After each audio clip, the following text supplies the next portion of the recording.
Pero bago ang lahat, kayo aking inaniyahan mag-subscribe, like and share at pindutin nyo na rin ang notification bell para sa iba pang mga uploads.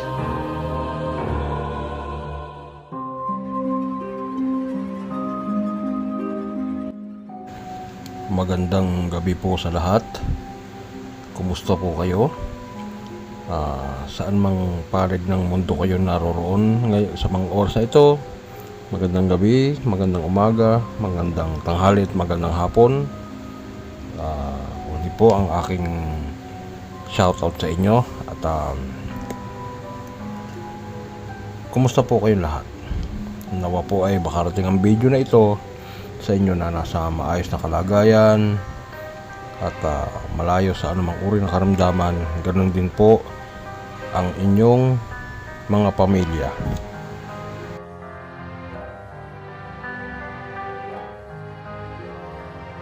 Ano nga ba ang tinatawag na kulam? Ang kulam ay isang anyo ng itim na mahika o witchcraft na ginagamit upang magdulot ng sakit, ng kamalasan o parusa sa isang tao o sa isang biktima sa pamamagitan ng mga ritual gamit ang manika, ang karayom, kandila o yung tinatawag nila na iba pang mga materyales na maaring maging kasangkapan upang bigyan ng sakit at karamdaman ang isang tao.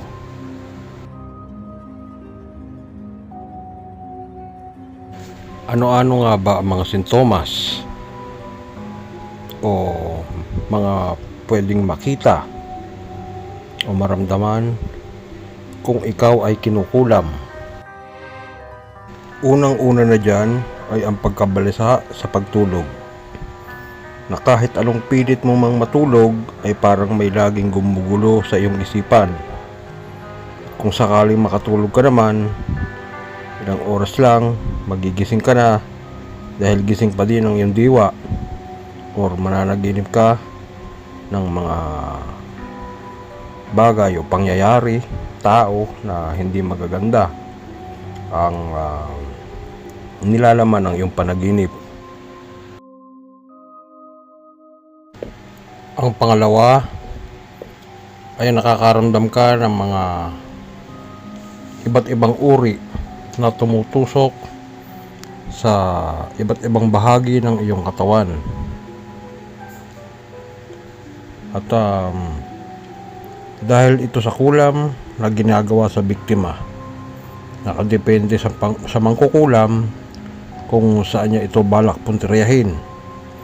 Kadalasan na pinupuntiryan nila ay ang puso at mga internal organ.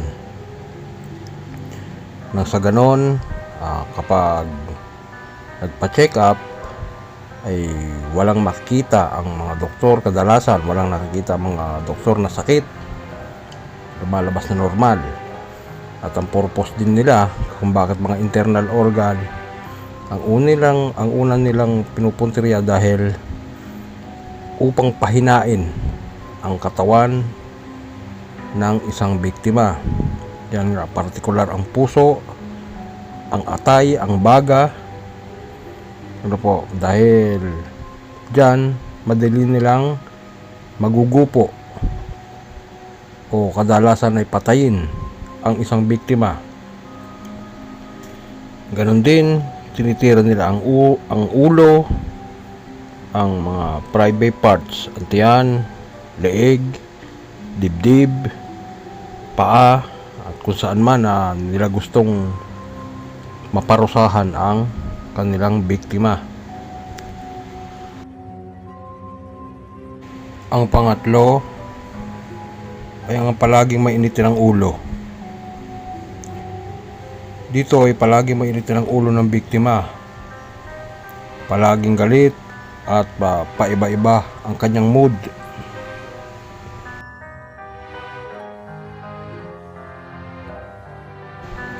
Ang pang-apat ay walang findings o resulta ang doktor. na kahit ano pang pagpapakonsulta sa iba't ibang doktor ay walang nakikitang findings. Minsan naman ay paiba-iba ang resulta. At kahit anong reseta ng gamot ang ibigay ay hindi gumagaling. So yan po ay isa sa dahilan ng kulam.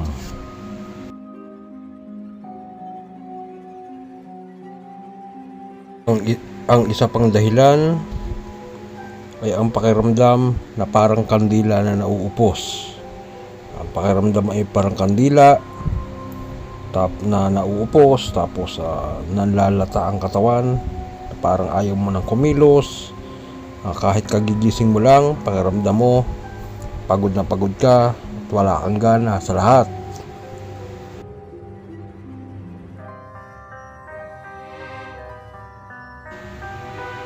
Narito ang mga kadalasang ginagamit ng mga mangkukulam sa kanilang mga biktima. Unang-una na rito ay ang litrato mismo ng biktima. Ginagamit ang litrato ng biktima upang maging tulay o daan para mabilis makakabit ang sakit o itim na enerhiya o mahika na gustong ikapit ng isang mangkukulam.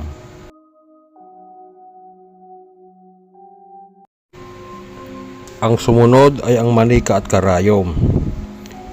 Ginagamit ang manika bilang simbolo ng biktima, na kung saan ang bawat tusok ng karayom ay nagdudulot ng kirot o matinding karamdaman sa taong kinukulam.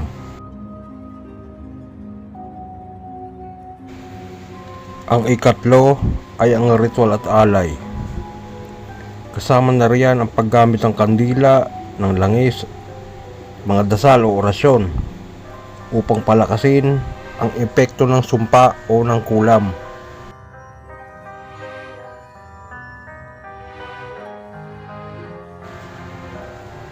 Paano malulunasan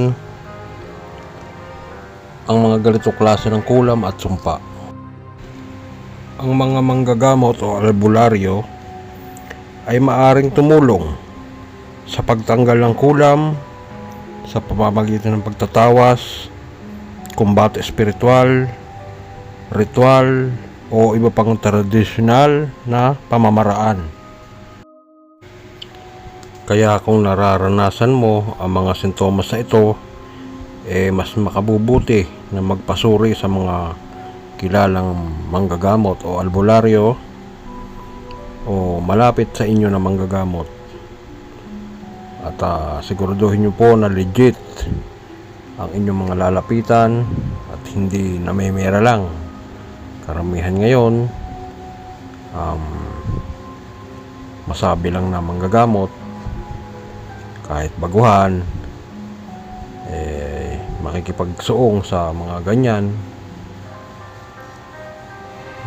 At hindi ko naman sa nila lahat, talagang ilan, hindi naman sa marami, ilan talagang purpose lang nila ay mamera, pipirahan ng biktima. So ayun, so kaya tsaka paalala ko sa inyo, ang kulam po ay nakamamatay, ano po. So kauna-unahan nyo pong dapat gawin dyan, maniwala at magtiwala.